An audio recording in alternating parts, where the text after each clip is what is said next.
I'm wrapping up this letter that I wrote you.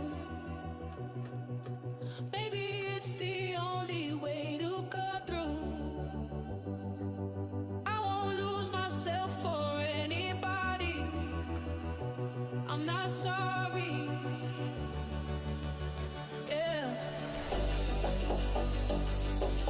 Though it hurts, I only wish you blessings. When intuition talks, you gotta listen. I won't lose myself for anybody. I'm not sorry. Yeah. 'Cause you build me up to break me down. Never respect the love you found. And I had a voice inside the back of my mind. I always knew it deep down. You don't deserve me, babe, I won't lie. Got no more tears to cry. Oh, no looking back this time.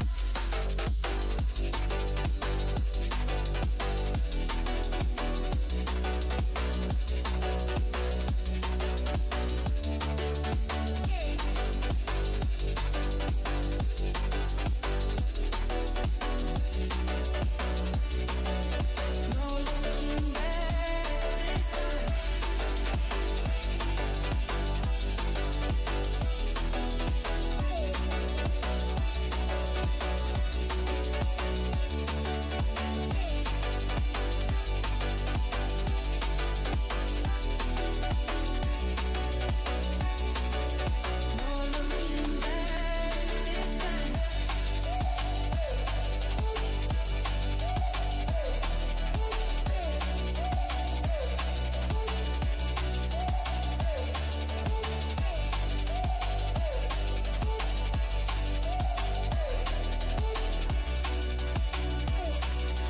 No looking back this time. Running from the truth was getting reckless.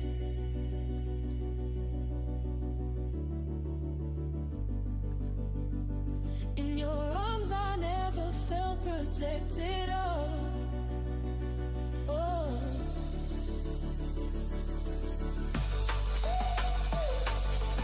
'Cause you don't deserve me, babe, I won't lie. Got no more tears to cry. Oh.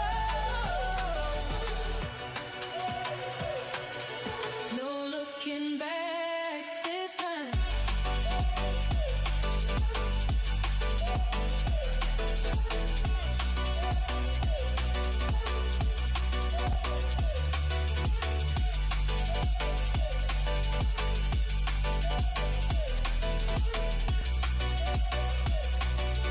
No looking back this time. No looking back this time. No looking back this time. No looking back this time. No looking back this time. Yes, yes, yes. I hope you're all well. I hope you are all well. Hilarious that you put that up there. I've just spent the last 2 hours playing a game called Destroy All Humans 2 on my machine and downstairs. So I've literally just spent the whole last 2 hours playing as an alien in Destroy All Humans. Go and check it out. It's a funny game. So yeah, it's funny. Funny you just wrote that. I hope everybody's well. International period is pretty much over. Wanted to cover all the news that's been out recently. I wanted to talk about transfers. I wanted to talk about tactics. I wanted to talk about the international tournaments. Condolences to a couple of our Liverpool players who haven't qualified for the World Cup. But congratulations to some of our players that have qualified for the World Cup. Well done to them. That's going to be starting soon, at the end of the season. That's going to be another interesting season as well for a lot of our players, because I wanted to also talk about how big some of our players are. Like, really how big and how important they are to their international teams. And then kind of elaborate the fact that if they don't succeed this season with Liverpool, it will be a catastrophic failure by the management, 100%. Yeah, no, the international break's been good. I think it's good because we haven't got any players playing for England.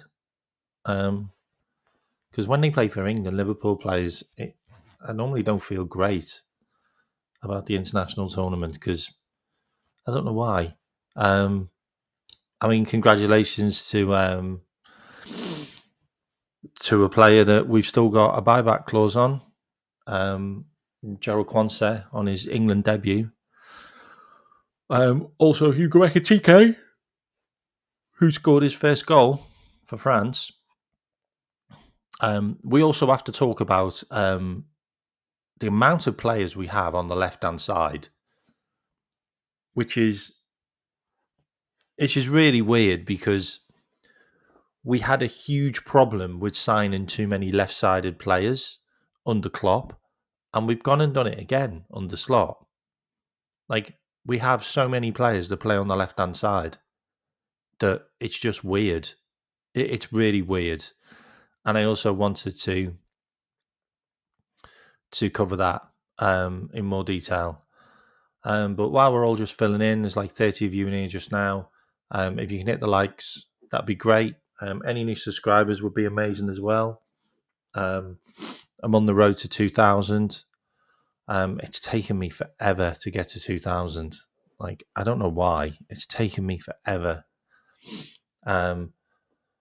So let's get stuck into the Liverpool news over the last couple of days. So a couple of things I wanted to cover is, first of all, let's have a little look at some transfer news. Start things off. Antonio Semenyo's got a 65 million release clause.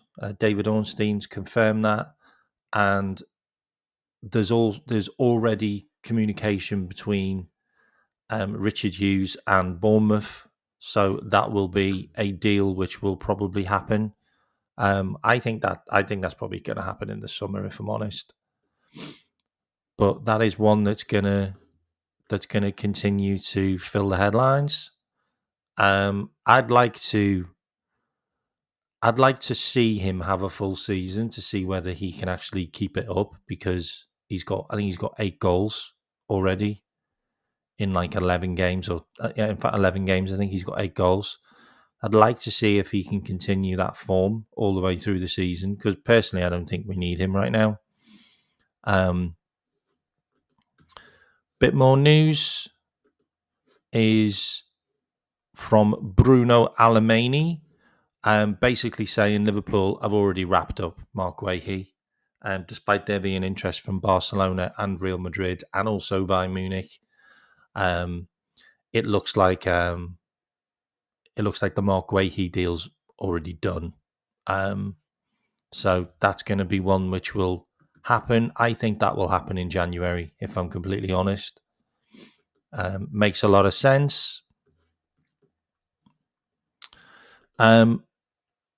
Also, Ryan Gravenberch is closer to extending his deal with Liverpool. It will be a long-term deal until 2030-31, which will take him into his mid-20s, which is great news.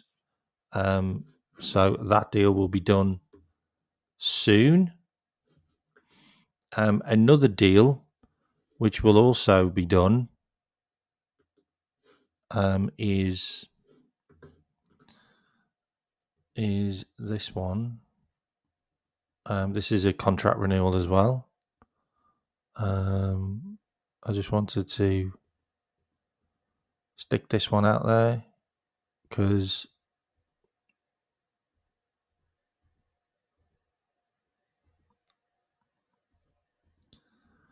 trying to bloody find it. Did I not save it? I didn't save it.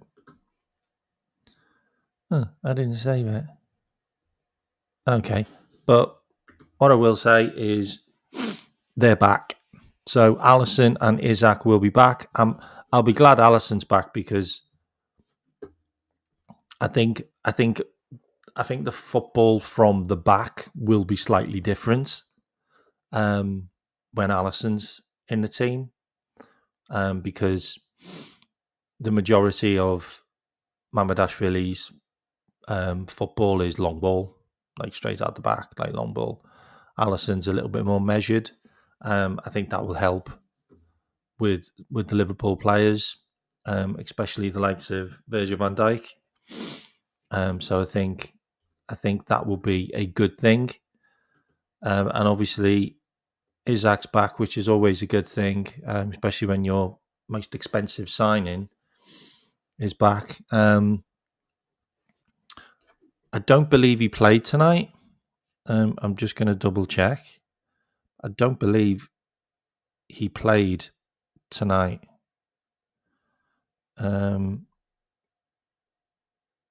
No, he didn't. He didn't come on tonight. Which I also think that. I also think that Sweden are out. I think Sweden might be out now. Congratulations to Scotland as well, who qualified for the World Cup. Also, Wales won 7-1 tonight. Bloody hell.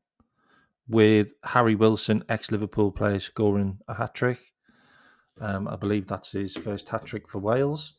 It's probably his first hat-trick in football, if I'm honest. Congratulations to him. Also, another player that has been linked with us is Kiers Smith, who plays for AZ Alkmaar, a club that Arne Slot knows very well because he used to manage them. Smith was coming to the youth ranks in that club, so Arne Slot will know him. He's valued at 22 million, and he's supposed to be the next Pedri. People are comparing him to Pedri, so I don't know how you can compare anyone to Pedri, if I'm completely honest. But another Dutch player as well, by the way. Like we haven't got enough of them.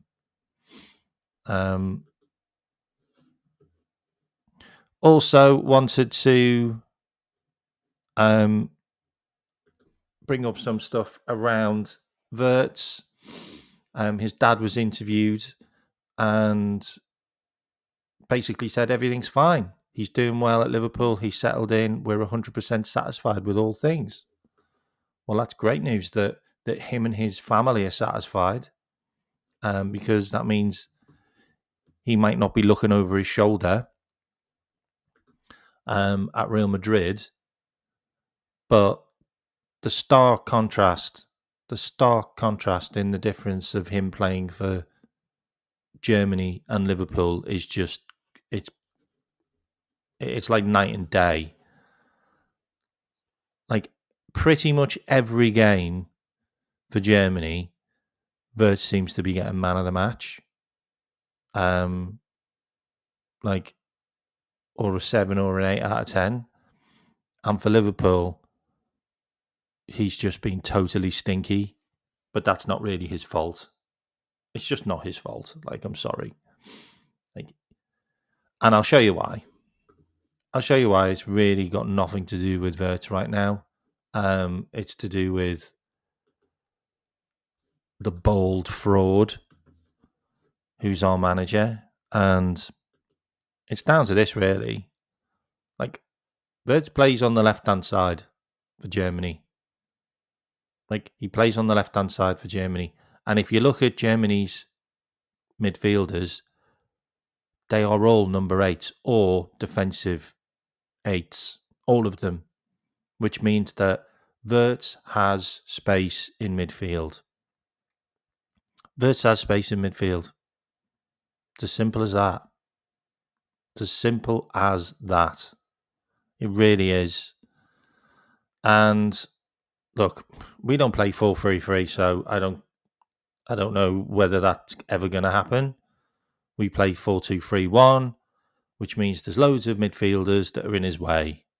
And especially when you have your 2 number 8s or your 2 pivots in McAllister and Gravenberch, who you've now given license to move into the attacking midfield space, which means that Wirtz doesn't have any room in midfield.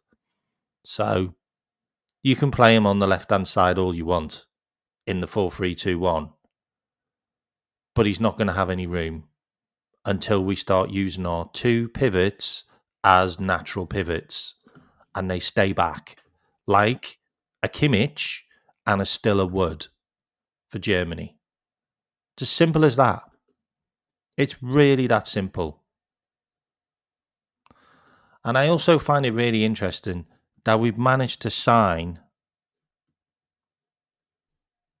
another left-sided player, because Hugo Ekitike plays on the left-hand side for France. Like, I just find it really odd that we've gone and done the same thing that we did last time, which ended up with us having too many left-sided players and being lopsided for like 2 years. Genuinely, for like 2 years. And we've gone and done it again. And if you look at France, just like Germany, not like Liverpool, they have 2 defensive midfielders in their 3. 2 defensive midfielders in their 3, in Tchouameni and Kone.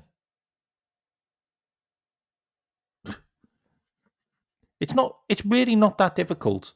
Like, all we need to do is play 4-3-3 and just have 2 defensive pivots. That's all we need.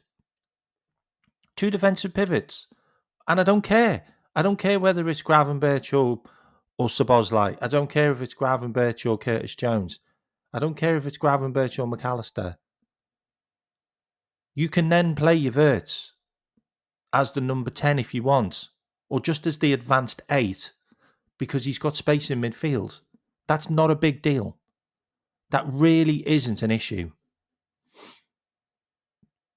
And then, if you play him there, then you can get Ekitike on the left, and then you can have Isaac down the middle. There are possibilities with this Liverpool team if you drop the 10. There are possibilities everywhere if you drop the 10. And I don't know how many times I have to keep on saying it.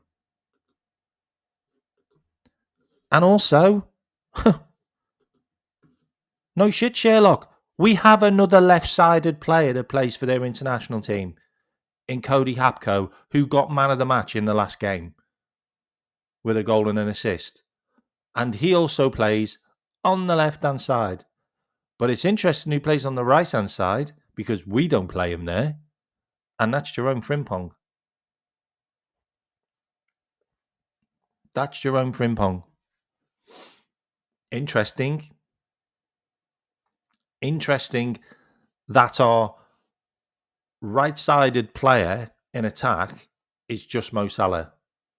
Just Mo Salah, that's it. But Jerome Frimpong can play there. And then you have all these left-sided players again.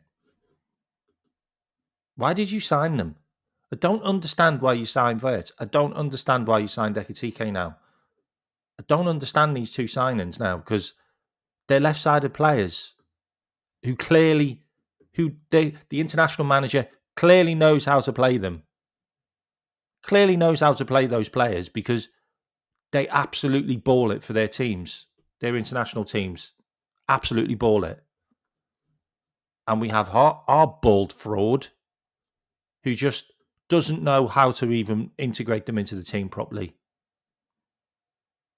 Like, Cody looks like a completely different player when he plays for Holland. Completely different player. He's so dangerous. He's so involved in the game. He's non-existent for Liverpool on the left-hand side. Non-existent. Like, so predictable for Liverpool. Every single game. It's boring. Holland, different player. France, Ekatike, play him in a different position. Wirtz, Germany, different player. Wild. Absolutely wild. And then you've got Brazil's World Cup team. Best goalie in the world there, Alisson. Oh yeah. Can't wait for him to come back. Can't wait for him to come back. I don't know why Pedro's in there. How is Pedro the best player? He's garbage.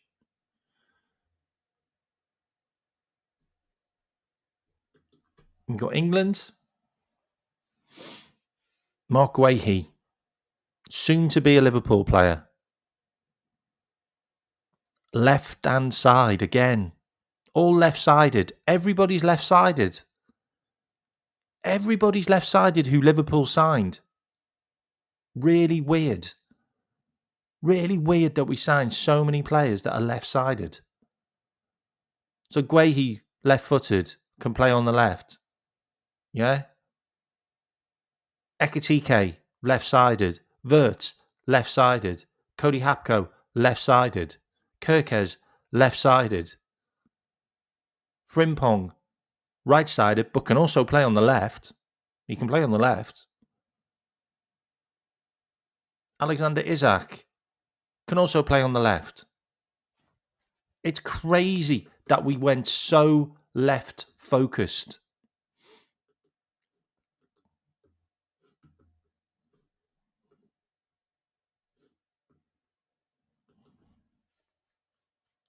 And then you got Wirtz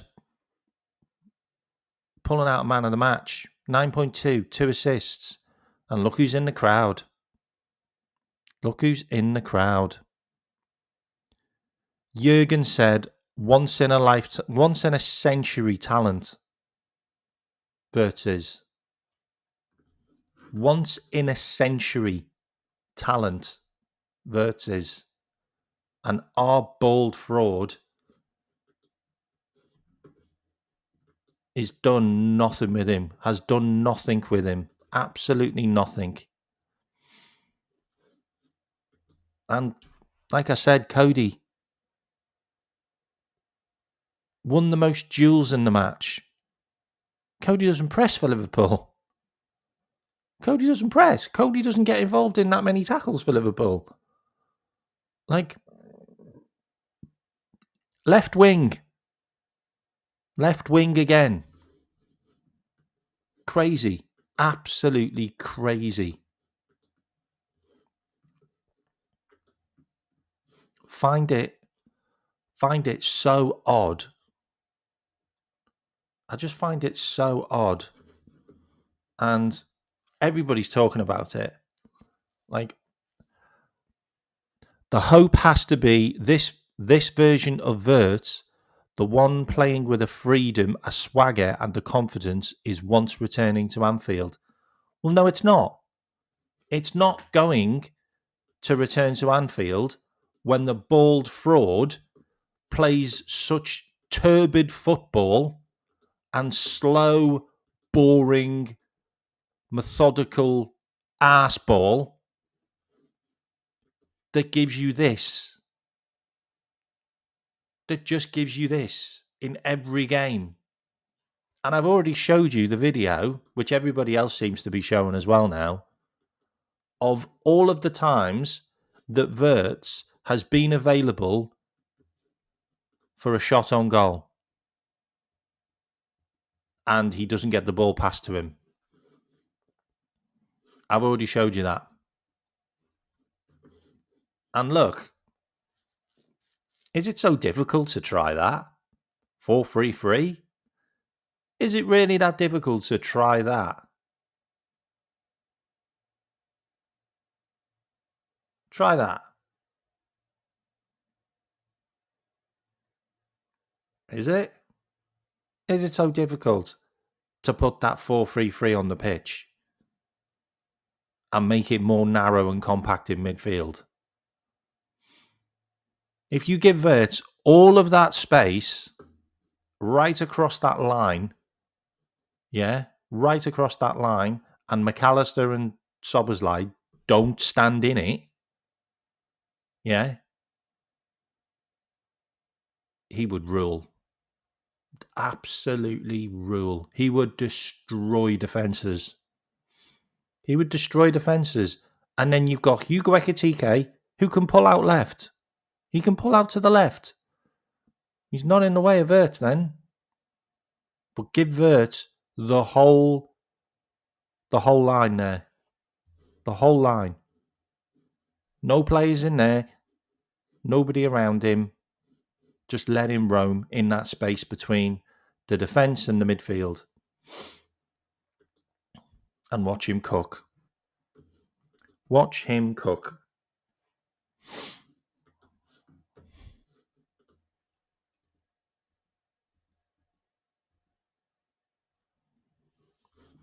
But we do have a problem with that midfield. And it's the guy on the left-hand side. Like I said, another left-hand side player, Alexis McAllister. When he plays and Wirtz plays, McAllister gets in Wirtz's way because he moves too far forward and he ends up in the space that Wirtz wants to operate in. Does it all the time. Does it all the time. Consistently in the space that Wirtz wants to work in. Well, what can he do? What can he do? He can't do anything if McAllister's stood there. Can't do anything if Cody Gapco stood there. Can't do anything if Hugo Ekitike stood there.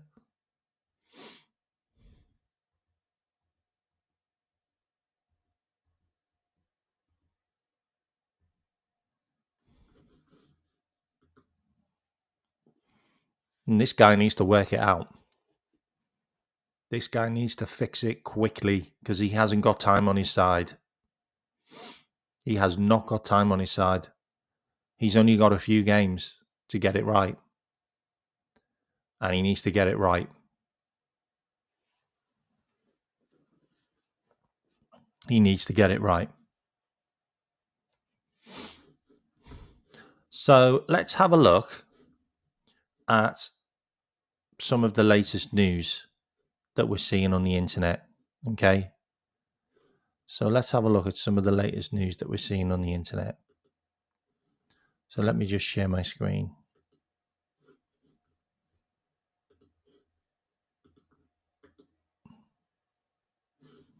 Okay. So some of the latest news that are seen on the internet is Antonio Semenyo from various X accounts have reported. IndyCala has also reported that direct negotiations with Bournemouth and Semenyo have already happened, but he isn't going to fix things. He's not going to change anything. Like, how is Semenyo going to fix anything? Because we need a central defender. We need someone who can play the ball out the back. So, but it looks like we're favourites, and 65 million is a good deal, if you ask me. But I don't know who he's going to replace because we've got enough attackers. And also, I actually wanted to bring up the Ibrahima Konate thing as well because we've offered him a very generous deal, and it will be our final offer.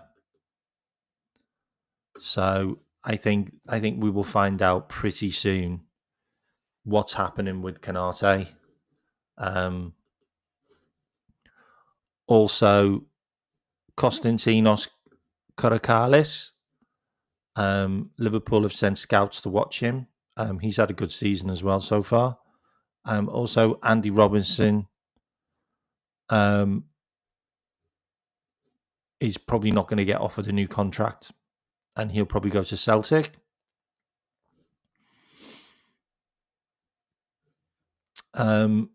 Also, Alexander Isak has admitted being frustrated by recent groin injury and a slow start to his Liverpool career. It looks like is one of the major problems Liverpool have right now with the players that have been getting injured is those players are being asked to press players. So Liverpool keep on trying this high press, which doesn't work, by the way. It doesn't work. We got destroyed by Manchester City doing it. And it's also injuring our players because Alexander Isak can't do the high press. And there's also a lot of running that's involved. And he's not used to that, like doing a high press. So there's a good chance he was injured because of that. And also Frimpong was injured because we were asking them to do the high press and also implementing them into a new fitness regime, which doesn't suit the pair of them by the looks of it. It also looks like we brought Isak back too early into first team football, and the same with Frimpong, and we actually injured them because we brought them back too early. That's what it looks like. Bad man management, if I'm completely honest. Isak played for 28 minutes in Sweden's 4-1 World Cup loss, Switzerland. He's missed 4 Liverpool matches. He's done nothing for us since we signed him, by the way, which is not good. Isak has acknowledged his injury struggles in interviews. It's always frustrating when you're injured. Look, we know what we got. We know what we were signing. We were signing a player that gets injured. And we know that. Like, he's been injured a lot. That was always going to be a risk. Isak has scored only 1 goal in his first 8 appearances following his record-breaking transfer. He scored that against Southampton, by the way, which are a championship team, and their manager's just been sacked. So let's not jump on the, he scored a goal for us. It was against Southampton. He's been utter shit for us. He's been shit since the signing we started. Like let's not make no bones about it. Like, we've spent 125 million on a guy who's been crap since the day we signed him. Like, he's been crap. And he's been crap for Sweden. Like, let's not sugarcoat it. Like, this guy has been an absolute flop for us. He really has. He's been terrible. Okay, and I understand he's had maybe only a couple of chances, but he's just not integrated into the way we play football. Like, we've not integrated him well. We've not played the football that's going to help him. Like, if we don't play the football that helps Isak, then we wasted 125 million. Like, we wasted 125 million if we can't get the football that makes him work. And I don't think we're going to with this manager, genuinely. Like, and for everyone who sits there thinking, if he plays Isak and Ekitike together, they'll work. What makes you think that? Like, Isak is nothing like Mamouche. Nothing like Mamouche. Isak is nothing like Mbappe. Isak is nothing like any players that Ekitike's played with. He isn't. And the last season, Ekitike played up front on his own. He played up front on his own for Eintracht Frankfurt for most of last season. So if anyone thinks you're going to get them two to work because you put them up front together, you're out of your mind. Like, you're genuinely out of your mind. Like, I just don't see how that works. Isak needs to play as the lone striker, but he needs to have flying wingers. Flying wingers who are pacey, who can dribble, who can put the ball into him.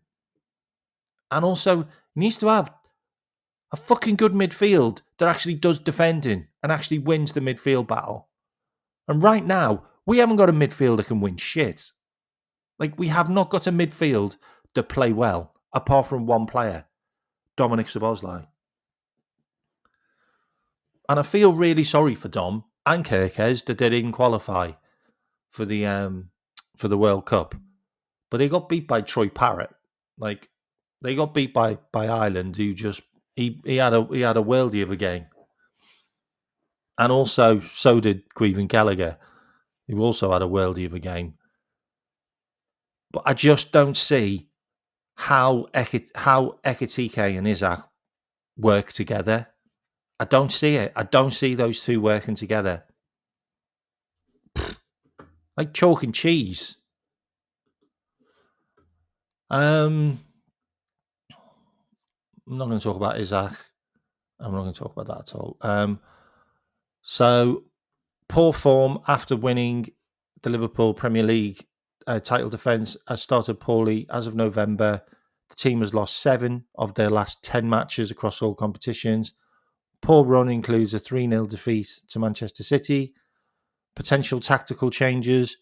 Facing the upcoming absence of Mo Salah for the Africa Cup of Nations, Slot may need to adapt his tactics. One possibility being discussed is using £204 million striking partnership, Isaac and Ekitike together.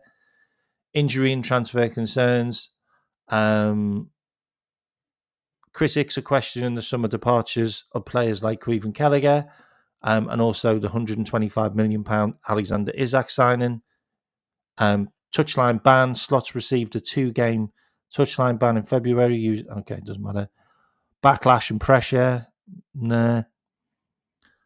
Some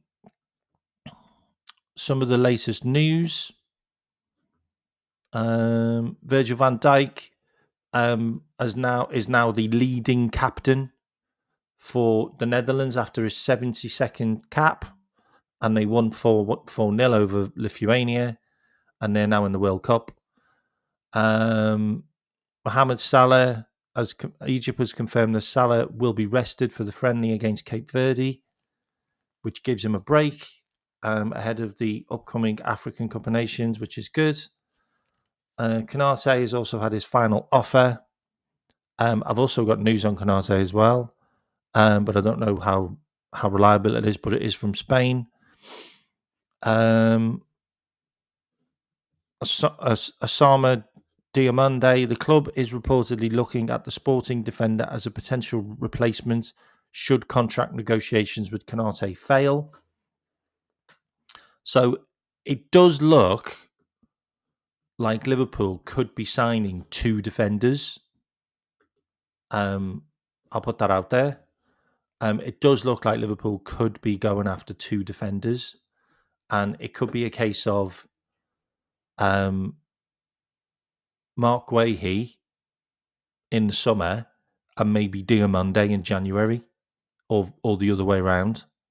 But it does look like Liverpool could be going after 2 central defenders. Because remember, we almost sold Joe Gomez. Like, we genuinely almost sold Joe Gomez. So we were willing to sell him. So we need to see on that. But I've got this information here, but I don't know how true it is. But I'm going to read it to you. Real Madrid are no longer interested in Ibrahima Konate this summer. Madrid have lost interest because of Konate's poor form this season, but the Spanish giants are also pushing to land Dayot Upamecano from Bayern instead. However, PSG are still pushing to sign the Frenchman and have probably spoken to him already. The Parisians love Konate and will be a great addition on a free transfer. So this is from Sasha Tavioli, who's been pretty good. So I think the Real Madrid Konate deal's off. But PSG, like I said, like, I don't want to be the one that like says I told you so, But I did say a long time ago that I've always suspected that PSG would go for Canate on a free. I've always said that I always thought they'd go for Canate on a free. I don't think PSG feel that Zabani's good enough for them right now. And Bernardo or Beraldo. And if they could get Canate, they'll take him in a heartbeat. And then they've got Canate, Marquinhos, and William Pancho as their three centre-backs. And they've got Zabani. I mean, there's 4 centre-backs.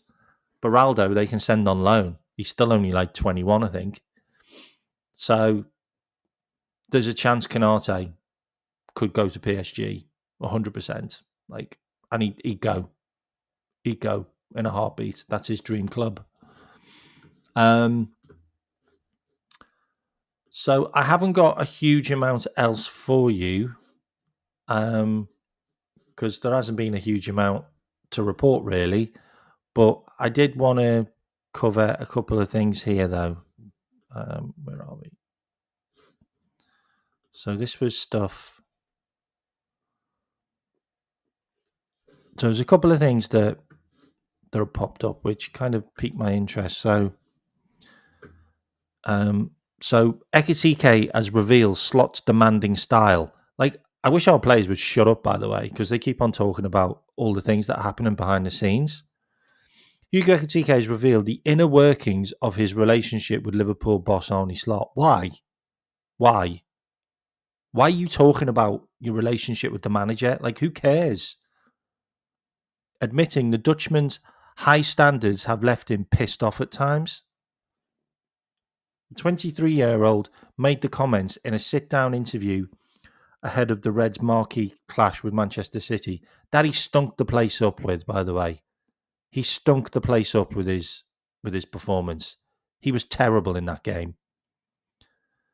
Where he also shot down suggestions that he and Alexander Isak cannot play together in the same team. Ekitike views Slot's demands as a positive. Discussing Slot's high demands, Ekitike said, as a player, sometimes piss me off. It's annoying. Guess what, mate? They're pissing me off as well. And they're not high demands, mate. It seems like they're quite low demands because we've been dog shit this season and we've been dog shit in 2025. And there was also this that I wanted to bring up from a show that I watched today. This. So I watched a show today on Anfield Index. If you haven't gone and checked out Anfield Index, do. And there's a guy called Michael Reed that was on it.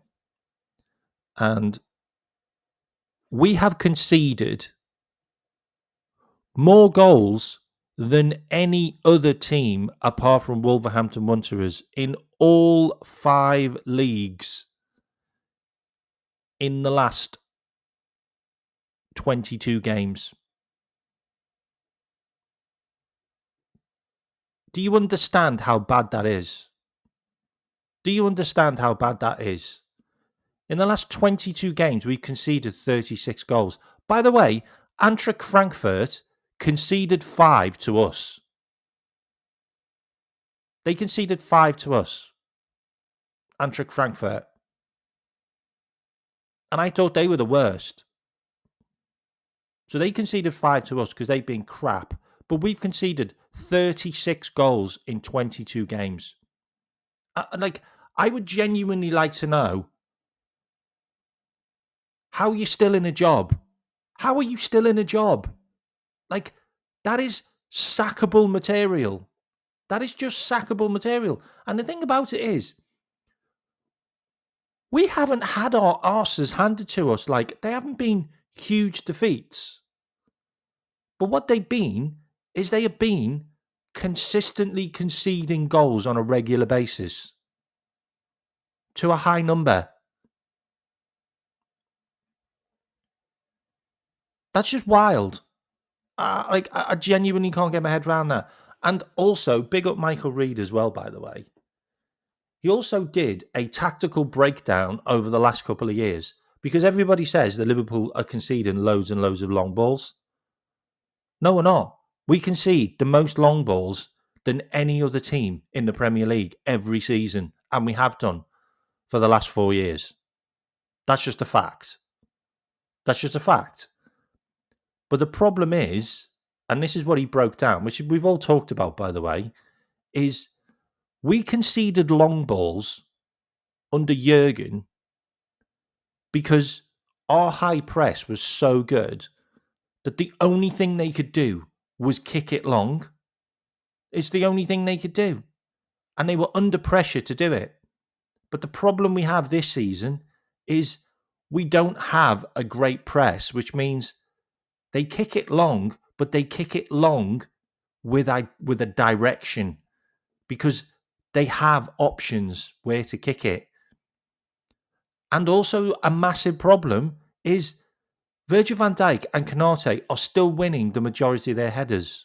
So they're still winning their duels in the air, which means we are then winning the duel from the long kick. But then when they win it, it then goes into the midfield and we don't have a midfield because they're all up front. Because they're all up front. Because they're all holding each other's dicks up front. They're all stood there doing nothing. So we have nobody. So we have McAllister stood in Wirtz's position where he wants to play. Then you've got Gravenberch too far advanced. Then you've got Szoboszlai too far advanced, covering for Salah. And you've got all the attackers just stood in each other's way.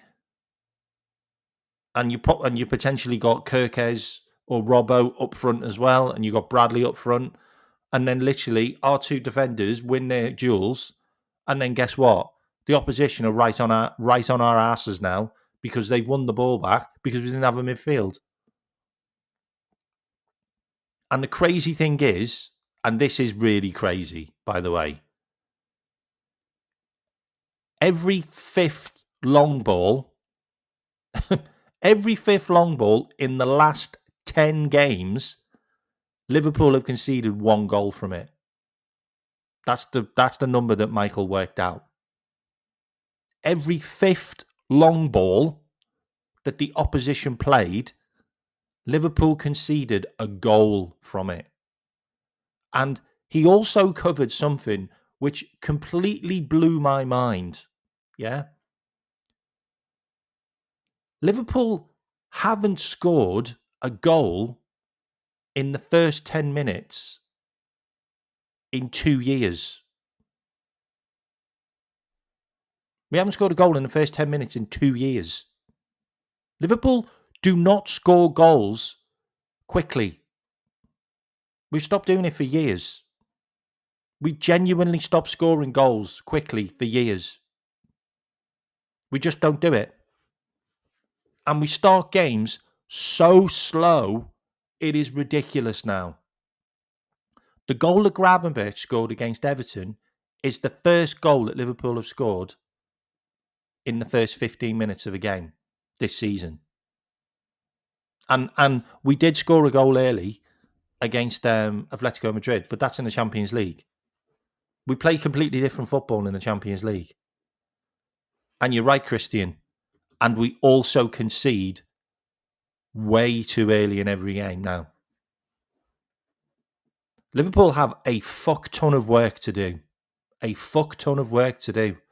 And the first thing they need to do, and I've said this on Don's show, and I've said this on loads of other shows, the first thing they need to do is stop conceding goals. Like, if you stop conceding goals, then you can draw a game, which means you get fucking points, mate. Points mean prizes. Points mean prizes. At least you're in the game. Every game we play now, we concede goals. And this isn't something that's been fixed under Arnie. Like, this was happening under Jurgen for 2 years. Seriously, this was happening under Jurgen for 2 years when we would concede goals all the time first. all the time. But we scored loads. And when that dries up, you're fucked. You're fucked. When that dries up, you're fucked. The only way Arnie is going to keep his job at Liverpool is if we stop conceding goals.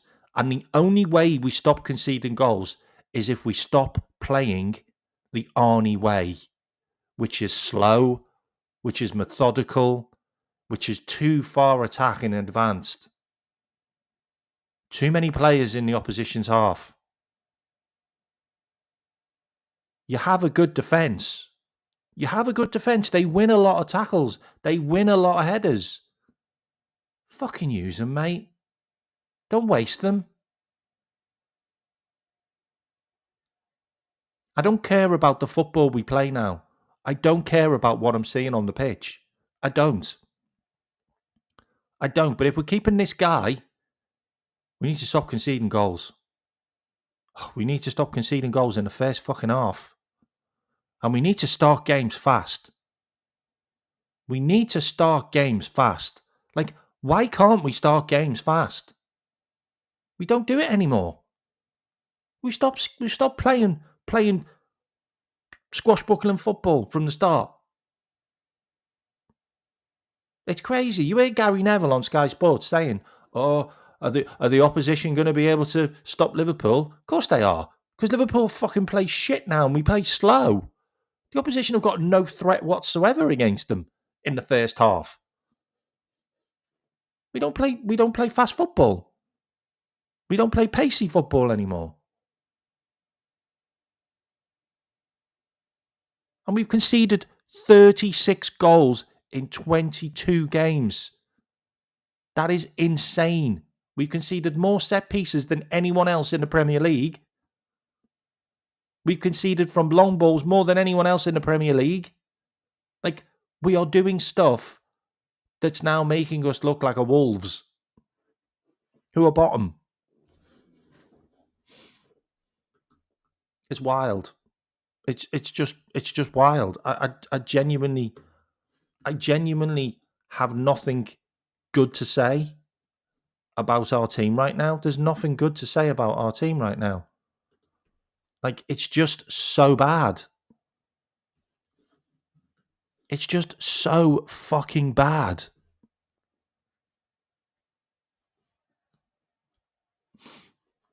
And you look at those wins and you go, wow. But they were all fluky as fuck. They were fluky as fuck. But you have to look at that drop off at the end. Lost, draw. It was unsustainable. It put us in a mindset where it's okay to lose games. It's okay to draw games because we won the league. And then we started this run where we won 5 in a row. 1, 2, 3, 4, 5. But every single game was a last minute winner. And then you lose 4 in a row. And you won against Villa, who were dog shit.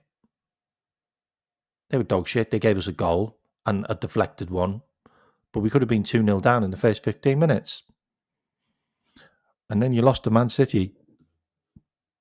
And now you've got Sean Dyche, who's played more long balls than any other team since he's started at Forest.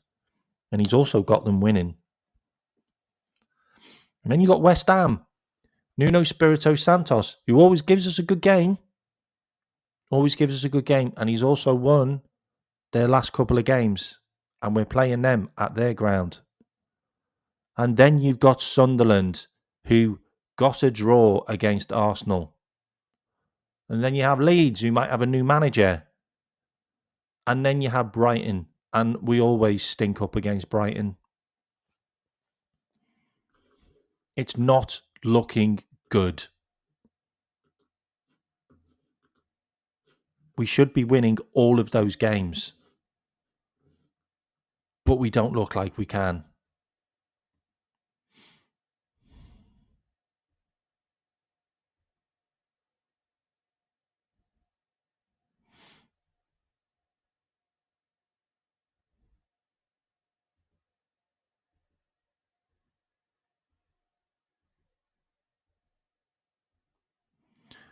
And then we have this.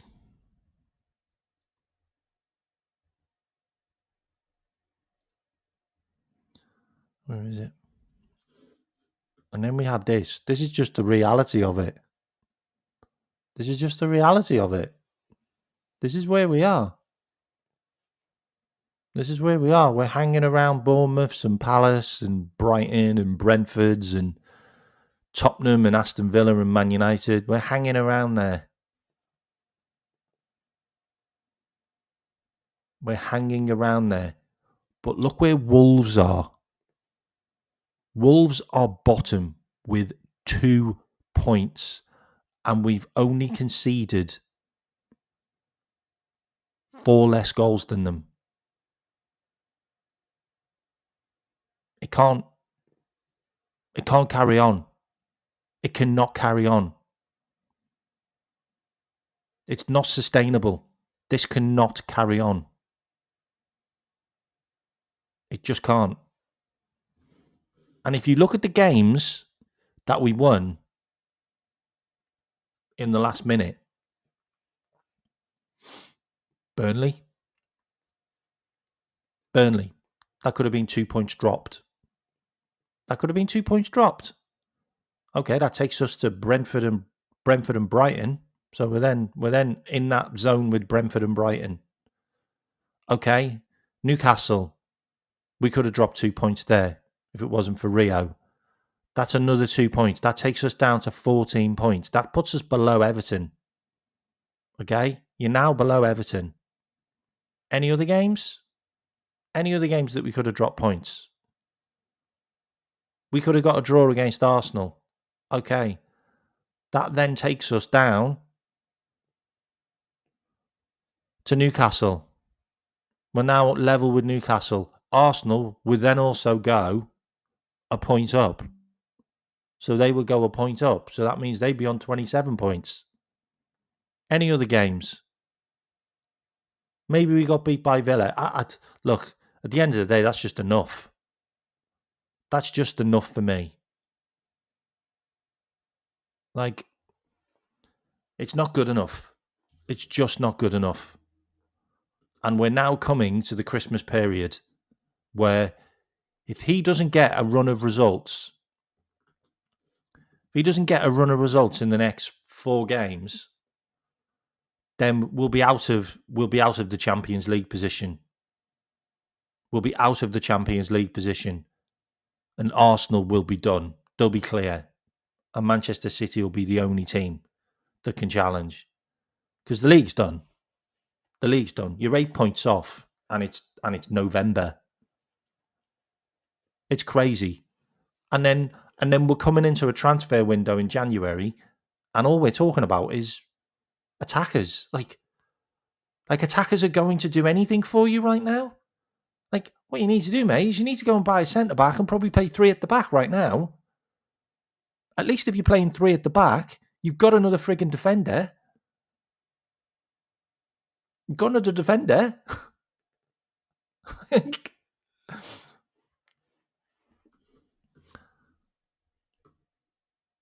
So I'm going to share my screen. I'm going to have another look at the tactical board. Okay. Oh, actually, yeah. We're going to look at the tactical board and then I'm going to show you a stat which is going to blow your mind. Okay. And this team, which I've got up here, I'm going to change. So I'm going to take Gakpo off. I'm also going to take Isaac out as well because Isaac isn't going to be my forward right now because I don't want to break him. So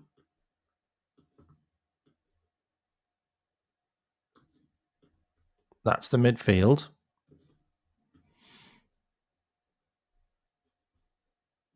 Then you got Verts. Where's Ekatike? Oh, there he is. And then you got Ekatike. So you got Verts. You can play them like this. It's fine. So you got 4 4-2-3-1. That's fine. Actually, for the Forest game, I'm playing Robbo. So that's fine. You've got 4-2-3-1. Yeah, that's absolutely fine for me. You could, if you wanted, you could just play a 3.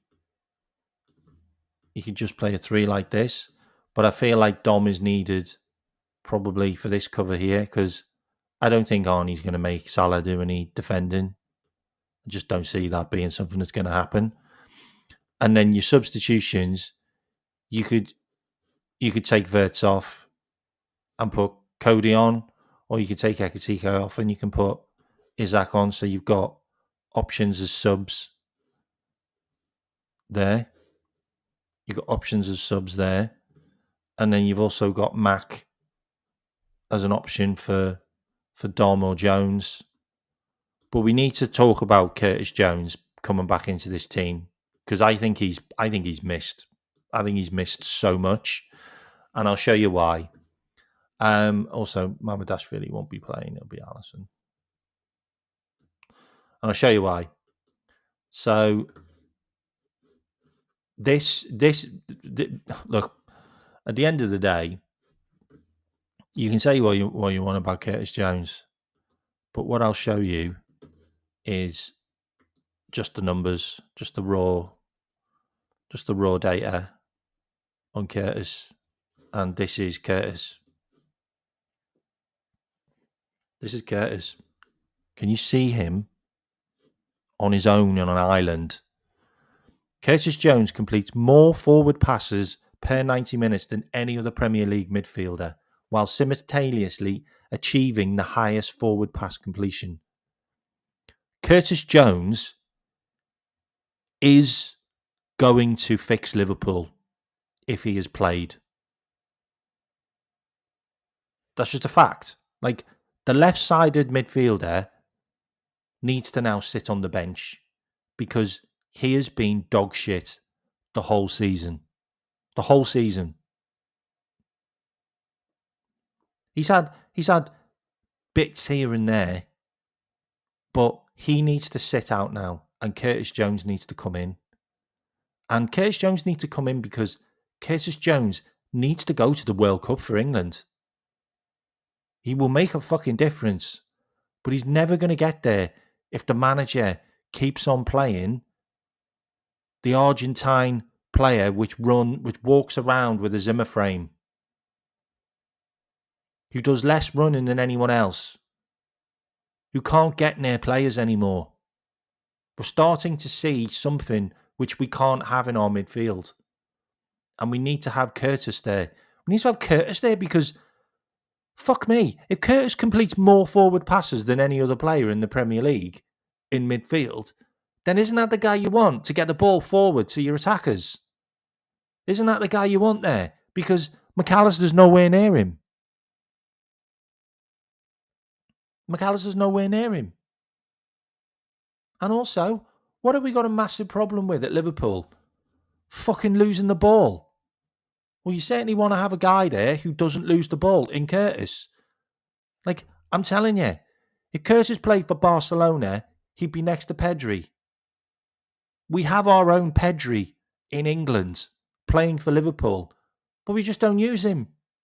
We just don't use him. We don't use the guy who's got the numbers Pedri's got. Like, he's 24 years old now, and he's also on a really shit contract. We don't start playing Curtis Jones. Curtis Jones will not be at Liverpool much longer because he won't sign a new deal and he'll probably leave. And it'll be a case of what could have been. What could have been. But this Argentine fraud needs to get out of our team now. He's horrible to watch. It's horrible to watch. It's horrible to watch a guy who just has not got it anymore. For whatever reason. I don't know. But he just doesn't have it. And I scored the winner against Real Madrid. Brilliant. But that's not what you're about, mate. That's not what you're in the team for. You're not in the team to score fucking headers in the box. That's not what you're in the team for. That's what Ekitike's in the team for. That's what Isaac's in the team for. They're in the team to score headers in the box. You're in the team to control our midfield and to win tackles and to win your duels. But you don't do that. You're a complete liability in that position. So why not put a guy who can actually do something in the midfield and has proven it all season, all of last year as well, in Curtis? He's so far ahead of any other midfielder in what we need. What do we need at Liverpool? We need transition from the midfield to the attack. We need someone who can pick the ball up in the midfield and fucking do something with it. Whether we need a creator or not is irrelevant, but we need a guy that we can transition the ball through in midfield. Ryan Gravenberch can't do because he can't pass the ball 5 yards. McAllister can't do it because he can't get anywhere. Dominic Szoboszlai can't do it because he's too far forward or he's fucking helping Salah out. And if he drops too far back, then we don't have anyone up there anyway. So you put Curtis there. I haven't seen him have a bad game this season. I genuinely haven't seen him play badly this season. But guess what? Doesn't get played. Gets brought on as a substitute when we're losing. Because that's going to help. Yeah, that's going to really help you. When you bring him on against fucking Galatasaray when you're losing. When you bring him on against Chelsea when you're losing. When you bring him on against fucking City when you're losing. Yeah, that's going to help. That's going to really help, yeah. This fucking ball fraud needs to sort shit out. And sorting shit out is playing Curtis Jones. Because guess what? You've got something that's going to be working in midfield. Player that doesn't give the ball away for a start. Player that you can rely on to pass the ball to. A player who actually fucking stands in midfield. Stands in midfield. Look at his heat map in every game. Most of the heat map in his game, he's more defensive than attack. But he still pulls up these numbers. Still pulls up these numbers. Still giving you these numbers.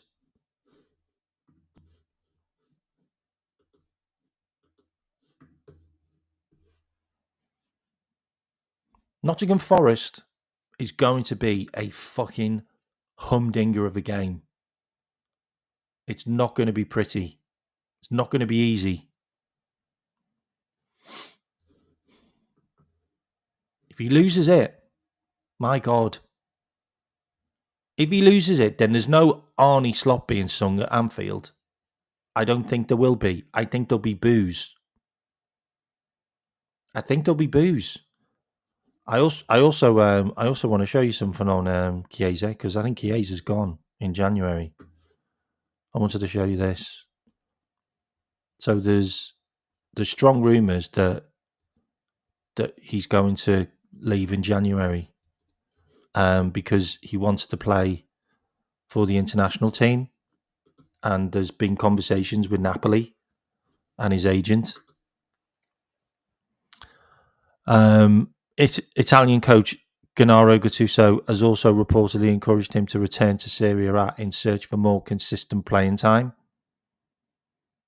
He just doesn't play for Liverpool anymore. I find it weird that he doesn't play for Liverpool when we're absolutely dog shit up front. Absolutely dog shit up front. But he doesn't. We've scored 18 goals this season. Erling Haaland scored 14. Like we've scored 18 goals in the Premier League this season. Erling Haaland scored 14 alone. And we've conceded 17. And we can't play Chiesa. Chiesa scored more goals in such a short amount of time than any other player in the Premier League. Absolute bald Dutch fraud as a manager. The reason Chiesa will leave Liverpool is because of Arnie Slot, because he just doesn't play him. Yeah, man, I'm going to play against Crystal Palace at home, and I'm going to play you with all of the kids in the reserves, basically, and we get our asses handed to us 3-0. Yeah, thanks for that. Thanks for that, boss. Thanks for that, boss. Yeah, I'm going to bring you on to score fucking equalisers and winners because my tactics are ass, and I need you to run around because nobody else is.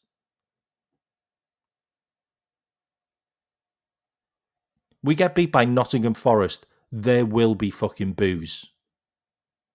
There will be boos in the crowd. Even if we draw against Nottingham Forest, there is going to be negativity in the crowd. There's going to be negativity anyway. Because we've lost 7 in the last 10. And we've conceded 36 goals in 22 games. Just let that sink in. We are the second highest team in all 5 leagues in Europe for conceding goals. The second. Like, just let that sink in. Like, that's a manager problem. That's a manager problem. There's nothing else to say about it. Like, that is a Wolves just sack their manager problem, and they're the only team ahead of us. It's a manager problem. And buying more attackers isn't going to stop you from conceding goals, you fucking donut. Having a donut in your fucking midfield is a good reason to why you concede shitloads of goals. Because you don't win anything in midfield. Lose the midfield battle. It's a disgrace. And the games don't get easier. West Ham away is not easy. And Liverpool have lost their five games they played this season away in London. We've lost every game in London this season. So playing West Ham away isn't going to be easy because we play shit away. We play really, really bad away from home now in the Premier League. Really bad. What do you expect? Everyone expects us to just steamroll fucking West Ham. West Ham are now fucking defensively better because they've got Spirito Santos and not fucking Graham Potter, who's an idiot.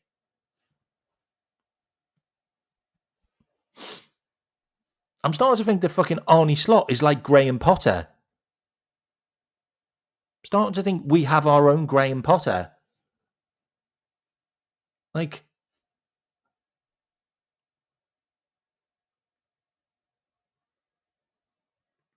but look, I support the team and I do this content and it's not enjoyable right now. And it's not enjoyable going on other people's streams either because you get your ass handed to you. And rightly so, because we've been crap. But every player seems to have had another good international tournament. Like assists and goals and everybody having a great time. Like the morale's there. Like someone said the morale's at an all-time low. It should not be with the players because the players are having great games, not at Liverpool. So bring them back and stop being a bald fraud. And the fact that if you're going to change the formation now, like to a 4-4-2 or a 4 fucking whatever you're going to play, like, and you're also told Sky Sports in an extended interview with Owen Hargreaves, TNT, that you're going to play Ekatike and Isak together. When did you plan that? When did you plan that? Was that another formation that you suddenly decided to play? Like, right now, you're throwing shit at the wall. Right now, you're just chucking shite at the wall and just hoping it sticks. I'm going to do this, I'm going to do that, I'm going to play him, I'm going to play that. What? It's not fucking rocket science. Just have your two midfielders further back defensively. Simple. Really simple. Instead of having 3 number 8s that seem to play as number 10s, just have 2 of them play as 6s. Play 2 6s. Play Gravenberch as a 6. Play Curtis Jones as a 6. And then have Szoboszlai as a number 8. And then you have space for Wirtz, if you want to play him on the left. Or Ekitike, you want to play him on the left. And then Isaac down the centre. And then Mo Salah, if you want to play him. You don't want to play Mo Salah, don't play Mo Salah. I really don't care. Play Wirtz there. Play Wirtz on the right, play Ekitike on the left, and play Isaac up front in the 9. And fuck me, see what happens. See what happens. Because the last time Wirtz played on the right, he got 2 assists. Last time Ekitike played on the left for France, he scored. Last time Wirtz played for Germany, he got 2 assists. Like, make it fucking work, mate. You spend fucking 450 million. Make it work. And make it work by having a midfield.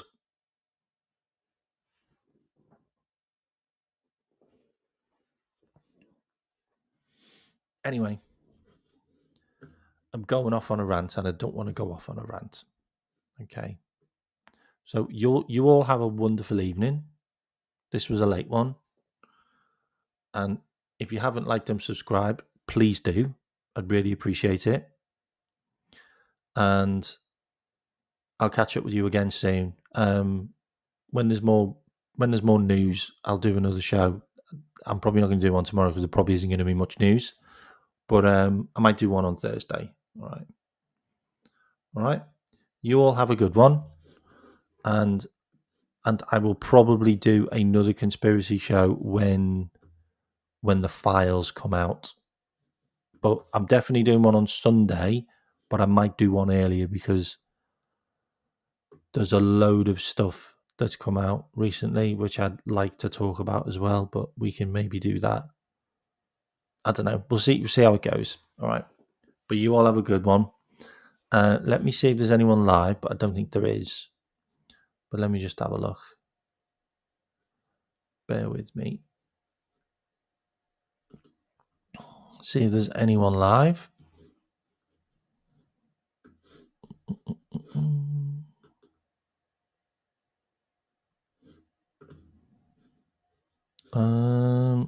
No, it's just me. It's just me that's live. No, there's no one live. Just me. Okay. Right. If you haven't liked and subscribed, please do. Really appreciate it. When are the aliens landing? I mean, it looks like NASA's going to be revealing 3i Atlas, the photos. And it also looks like there's been a solar flare on 3i Atlas, which means you can now see a tail. But I don't know whether that's bull or not. I don't. Genuinely don't. I did want to talk about the guy that opened up an orb that was found. And he did a live stream, which is wild. And we can also look at that on the next show. We can also look at the JE stuff because there's loads of mad stuff, like loads of mad stuff. But yeah, if you've got any ideas for any shows you want me to do through the week, just let me know. Like if you want me to maybe do a deep dive on some players or some tactics, or maybe just like tell you a bit more of how it all fucking went wrong, or how we used to play and how we don't play now, and maybe go through some numbers. I don't know. It's up to you. Okay. Because there isn't a lot of content right now because of the international tournaments. But I want to do this show because I just thought I looked at it all and I'm just like, how many fucking left-sided players did you sign? Like, where was the process in that? Like, where were you going to play them all? Like, we are so left-sided focused. It's just insane. No wonder Mo Salah hasn't done anything this season. All you did was sign left-sided players. Like, everybody just wants to go down the left. No one wants to go near Mo. That's why Mo's not done anything, because Mo hasn't had the ball. And where Mo picks the ball up is nowhere near attack anymore. We can also cover that as well if you want in a show. But you all have a good evening, and yeah, we could do that. We could check on the youth. I mean, did anyone see Rio Gigamoa's goal? Puff, like top bins. Train Ione scored a screamer as well. Like, kids are doing all right, and Gerald Quansah's taking Trent's spot as well. Thomas Tuchel, like Tommy T's gonna get Quansah working for Liverpool for England. Interesting, eh? Anyway, I'll see you all later. You all have a good